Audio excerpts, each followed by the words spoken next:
Video games are interactive electronic games that are primarily designed to entertain players. Video games allow players to interact with virtual 2D or 3D settings while adhering to a set of rules and restrictions that vary by game. This game can be played either offline or online. The latter is accomplished via console, PC, or portable device, and a live network connection. Video games can also be played in an MMORP, massive multiplayer online role-playing, setting. These are real-time games that are highly social and competitive by design, necessitating a high level of dedication and cooperation among participants. This includes FPS gamers. In this video, we will tell you the 10 things that only FPS gamers can understand. But before that, don't forget to smash the like button, subscribe to the channel, and hit that bell button to be notified whenever we publish a new video.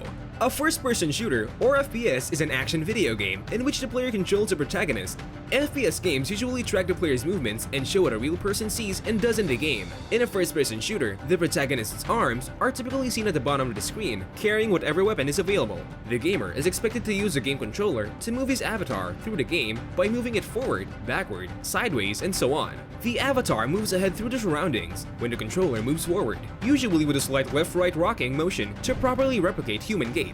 Many games feature the sounds of breathing and footsteps, and the standard sound effects to boost realism. With this, here are the 10 things that only FPS gamers can understand. Number 10. Enemies are always equivalent to the right direction. As strange as it may sound, looking for adversaries is the most excellent way to figure out where you're supposed to go in a first-person shooter. Because, of course, if we didn't do an excellent job of killing it, that's the way to go, right? Except in games like Destiny, which include reacting adversaries, and in games with less evident enemies. When you're playing tic-tac-toe with foes who are still alive, that only indicates one thing: you're going in the correct path.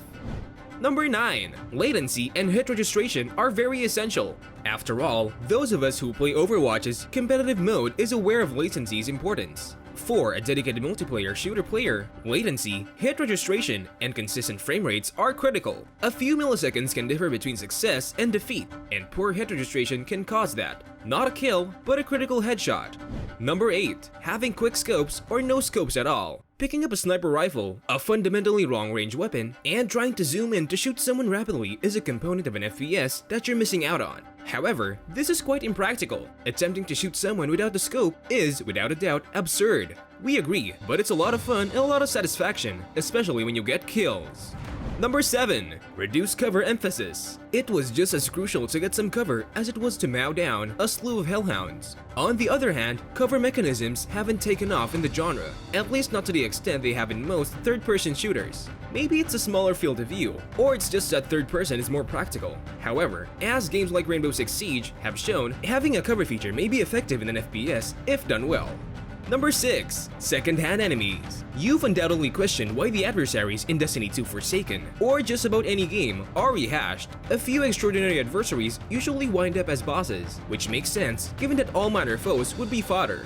Anyway, if they are not going to live that long, why give them many personalities?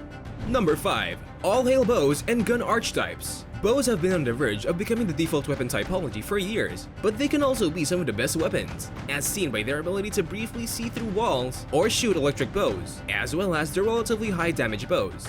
They also have the advantage of remaining completely silent, so please don't be hesitant to use a bow because it is pretty handy. However, if you haven't tried practicing with a bow before, don't use it. Almost every shooter uses the same weapon pyramid. There will almost always be a submachine gun, assault rifle, sniper rifle, rocket launcher, and shotgun archetype in any first-person shooter you've played. It's a beautiful treat to see a shooter based on these themes. This is the case whether it's Half-Life adopting a scope bow, the gravity gun, or any of the wackier weaponry present in Borderlands 2. Number 4. More damage on headshots plus movie set levels.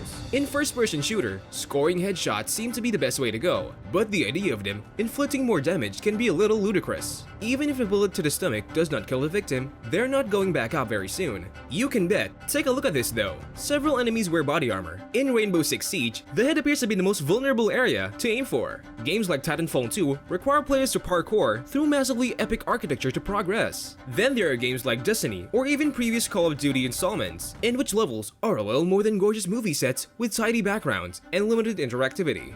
Number 3. Constant reloads and conservation of rocket ammo. Perhaps you don't do this when you first start playing first-person shooter. However, you quickly discover that reloading in the middle of a battle had fewer drawbacks.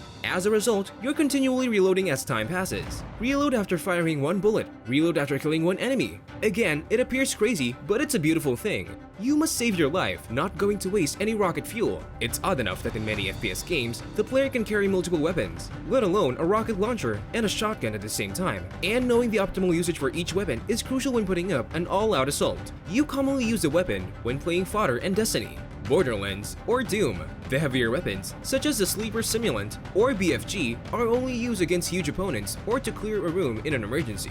It's simply more efficient in the legal system. Number 2. Regenerating health and campaign motivations. It's ridiculous that your health should regenerate after a few seconds of combat, yet it makes sense because it's a video game. Titles like Battlefield 1 or even Call of Duty, you're not going to stop fighting one-shots of anything suddenly.